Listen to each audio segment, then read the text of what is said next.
আসসালামু আলাইকুম রহমতুল্লাহি ওয়া বারাকাতুহু।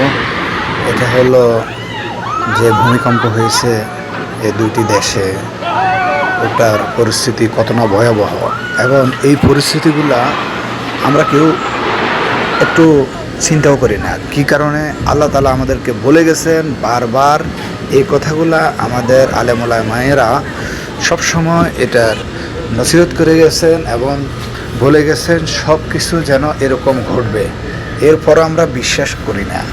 আমরা কিভাবে যেভাবে মানুষের উপরে জুলুম অত্যাচার এগুলো করে, যত বড় বড় দালান কোটা বাড়ি ঘর দুয়ার এগুলো করে না, এগুলা নিমেষেই আল্লাহ তাআলা সবচেয়ে বড় শক্তিশালী।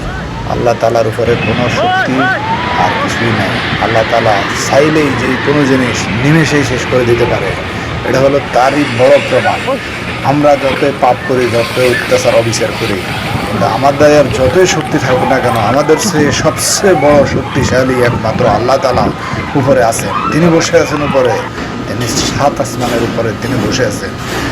এই দুনিয়ার শেষ হওয়া পর্যন্ত সব সময় যে জিনিসগুলা, যে সময় সময় আমাদেরকে বিবেককে না দেওয়ার জন্য আমরা দেখতে পাবো, এর থেকেও আমরা কিন্তু শিক্ষা নিচ্ছি না।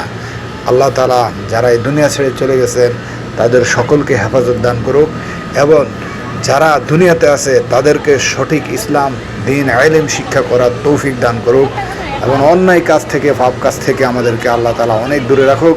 আল্লাহ সকল মুসলমান যত মানুষ আছে, আল্লাহ নরনারী, আল্লাহ যারা যেখানে আছে বিপদ আপদে আছে সকলকে হেফাজত দান করুন। আল্লাহ তাআলা আমাদেরকে অন্যায় কাজ থেকে যেন বিরত রাখে, আল্লাহ তাআলা আমাদেরকে যেন পাপ কাজ থেকে বিরত রাখে, আল্লাহ তাআলা আমাদেরকে যেন সহি সালামতে দ্বীন ইলম বেশি বেশি শিক্ষা অর্জন করার তৌফিক দান করে। উপরওয়ালার কাছে আমরা সবাই ফরিয়াদ করব। কী কারণে কার মৃত্যু কখন চলে আসে কেউ জানি না, কার হায়াত কতটুকু আছে কেউ জানি না, কার কখন বিপদ আসে কেউ জানি না। আসুন আমরা সবাই উপরওয়ালার কাছে ফরিয়াদ করি, আল্লাহ তাআলা যতদিন দুনিয়াতে রাখে আমাদেরকে সহি সালামতে যেন রাখে, অন্যায় থেকে যেন দূরে রাখে, পাপ থেকে যেন দূরে রাখে, বিপদ অন্যের যেন ক্ষতি না করতে পারি আমাদের দ্বারা, একজনে আরেকজনের দ্বারা যেন সেইভাবে আল্লাহ তাআলা আমাদেরকে সালায়, এবং দ্বীন ইলম বেশি বেশি বোঝার মতো তৌফিক আল্লাহ তাআলা দান করেন। বেশি বেশি আমল নিয়ে যেন আমরা কবরে যেতে পারি।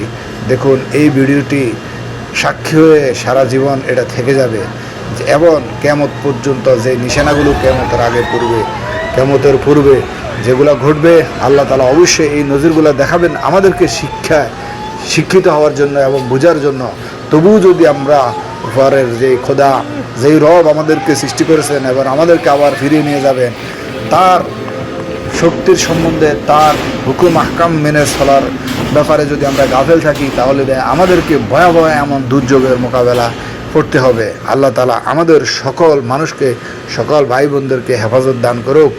সাল্লাল্লাহু তাআলা আলা খায়রি খালকিহি ওয়া নূরি আশরিহি বিরহমাতিহি ইয়া রাহমান।